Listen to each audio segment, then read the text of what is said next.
Okay, due to time constraints and tiredness and whatnot, I'm making this video through my recorder because I really wanted to be able to get one out because I'm actually running kind of behind schedule on stuff because life is insane.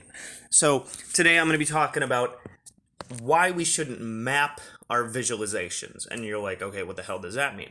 So when we are moving energy around, like let's say we're casting a circle or we're putting energy into an object or we're charging something or what have you, depending on your spell work and whatever, there is the process of picturing with your mind's eye where you want the energy to go, because where intention goes, energy flows, stuff like that. So when you're casting a circle, you have like your wand or athame or your hand, and your intention is that when you direct that object or your physical body, energy is going from that object or your physical body to a certain point, and then you're moving around in a circle to cast the circle. And the thing is, you don't want to go so far into details that you're going to step into the logical, conscious mind. Because when we're talking magic, we're talking the subconscious opening up that antenna, that valve, so we can manipulate energy and get in touch with the energy around us or our deep subconscious, depending on the different model that you might prescribe to, whether it's the psychological model or the spiritual model. I do believe I have a video on that I recently posted. But so when it comes to mapping our visualization, let's say I'm casting a circle, right? I have the intention and the idea that energy is going from my hand, because I don't exactly use objects anymore, and I'm casting the circle. So my visualization goes like this. See the energy go down my hand, out my fingers to a point, and then I start moving around.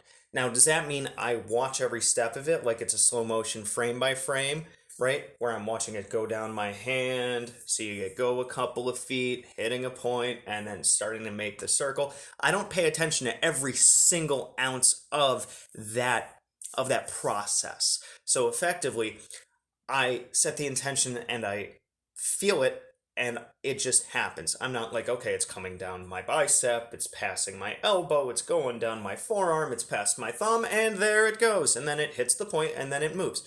Because if you're focusing too much on that, then you're too much in the logical mind, rather than in the feeling and perceiving, kind of the feeling mind, I should say, not the perceiving, because perceiving is more logical and more conscious. But so when we're mapping visualizations, we're focusing on every single step, and you're like, okay, I feel it now. Okay, let's go to the next step. Let's go to the next step. Then you're thinking too logically. You're too awake, really. So when you charge an object, you have something like, a cord or a candle or something, and you're holding your hands near it, and you charge it.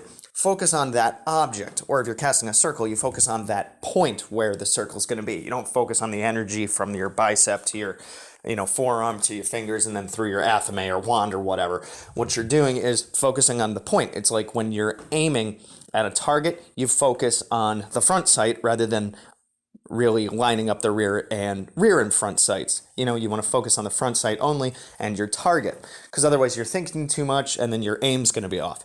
Hopefully these analogies kind of work for you guys. So when you're charging an object of some sort, you focus on that object, and your intention says, I'm charging this object, and you push that energy in there, and then just visualize it with picking a color and focus on the object, and eventually you will get a sign like a slight visual change or even a feeling that energy is flowed in there. And if you start to get that visualization, just whatever that initial feeling is, like maybe something gets a little fuzzy or you see a little sparkle of light or something, accept it. Don't analyze it and be like, wait, did I really see that? Because then you're too logical.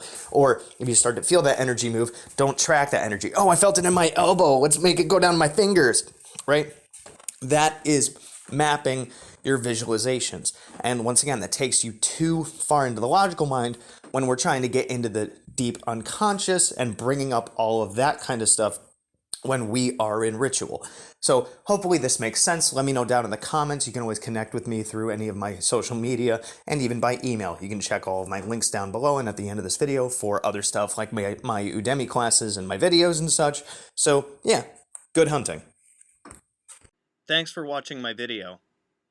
So if you want to check out my playlists, I have, among others, the Simon Necronomicon, the Tree of Life, General Magic, Tulpamancy, a playlist on my books, the elements, stones, the theories that govern magic, and the gods and goddesses of Mesopotamia.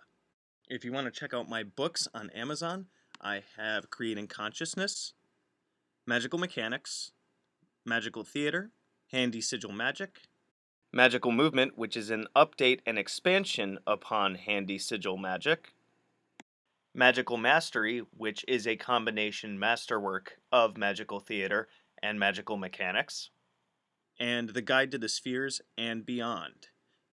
You can also find me on Facebook at Magickology YT. You can email me at priestofthenecro@gmail.com, and you can even check out my Instagram, which is Magickology. And good hunting.